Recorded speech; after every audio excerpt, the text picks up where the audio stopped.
Assalamualaikum warahmatullahi wabarakatuh.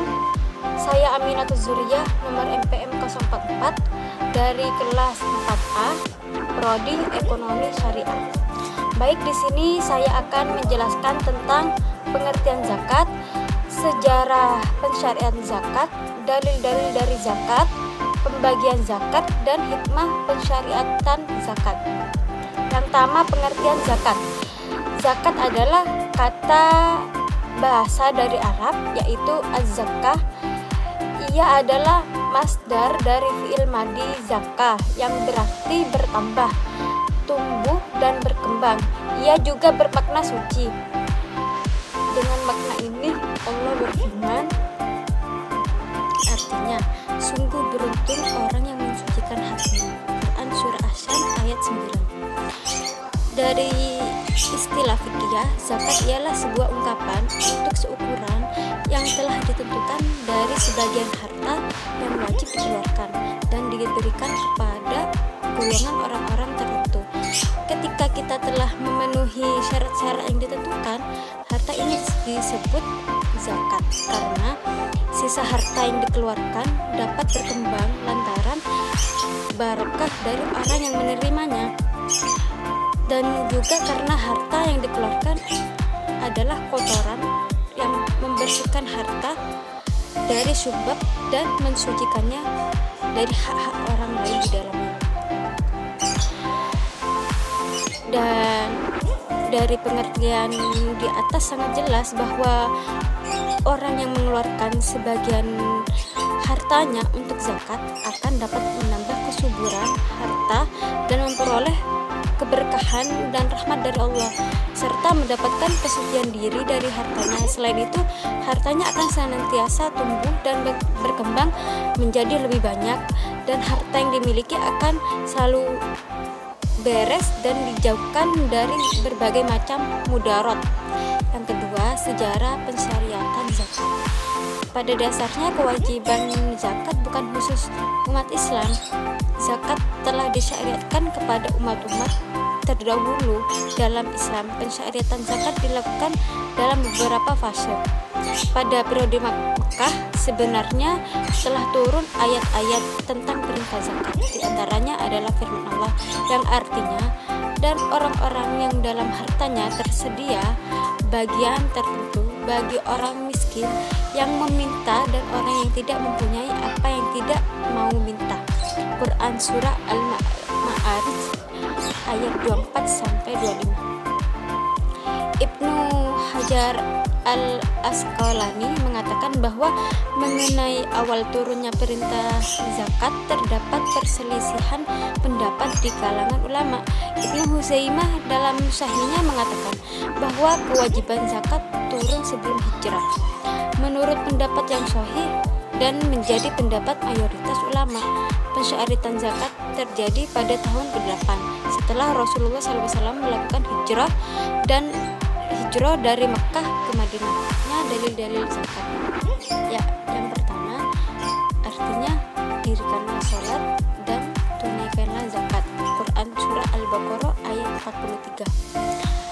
Perintah semacam ini sering diulang-ulang hingga pada 32 tempat dalam Al-Quran. Hal ini menunjukkan bahwa pendudukan zakat sangat penting dalam syariat Islam. Dalil-dalil zakat dalam hadis juga sangat banyak.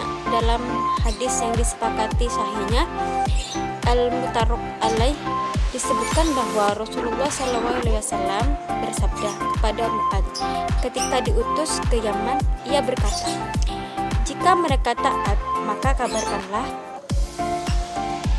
bahwa Allah mewajibkan mereka sedekah yang diambil dari orang-orang kaya. Mereka dikembalikan kepada orang-orang fakir mereka.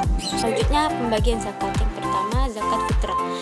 Zakat fitrah adalah zakat yang wajib dikeluarkan umat muslim menjelang hari raya Idul Fitri atau pada bulan Ramadan. Cara pembagiannya, zakat fitrah misal harga beras yang biasa kita makan sehari-hari 10.000 per liter, maka zakat fitrah yang harus dibayar per orang sebesar 35.000. Jika hitungan dari segi berat, maka zakat fitrah per orang 2,5 kali harga beras per kilogram. Selanjutnya zakat mal. Zakat mal adalah zakat penghasilan seperti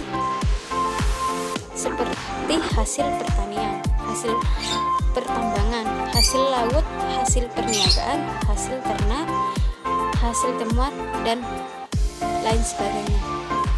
Dan cara pembagian zakat mal, umpamanya Umi punya tabungan 100 juta, depositonya 200 juta.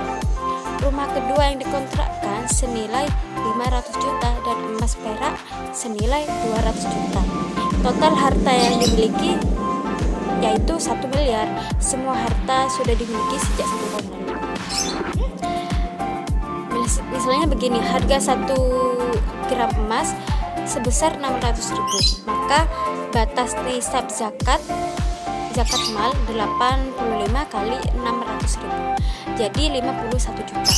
Karena harta Umi lebih dari limit nisab, maka ia harus membayar zakat mal sebesar 1 miliar kali 2,5%, jadi 25 juta per tahun.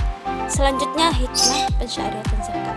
Hikmah dan fungsi sangat banyak dan tidak dapat dimuat secara keseluruhan dalam PPT ini. Yang jelas secara global, hikmah dan fungsinya kembali kepada kebaikan pemberi dan penerima zakat. Sebagian hikmah zakat. Yang pertama, zakat dapat membiasakan zakat dapat membiasakan muzaki, pemberi zakat, untuk bersifat dermawan dan melepaskan dirinya dari sifat-sifat bakhil, apalagi jika ia mampu merasakan manfaatnya serta menyadari bahwa zakat mampu mengembangkan harta yang dimiliki. Yang kedua, zakat dapat memperkuat jalinan ukhuwah dan mahabbah antara diri muzaki dan orang lain. Yang ketiga, zakat mampu memperkecil jarak kesenjangan sosial.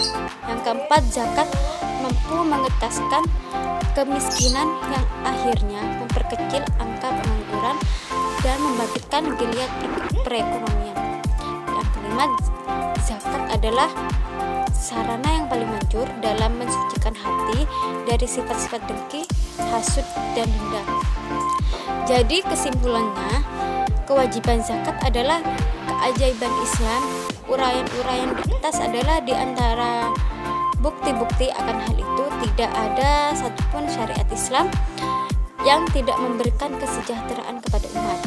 Dari definisi sejarah, hukum, dan hikmah dan fungsinya, jelas zakat meyakinkan sebuah janji akan tegaknya nilai-nilai kemanusiaan, terpupuknya rasa persatuan, dan wujudnya kesejahteraan dan keberuntungan di dunia dan akhirat. Sekian dari pemaparan dari saya, kurang lebihnya mohon maaf. Akhirul kalam, assalamualaikum warahmatullahi wabarakatuh.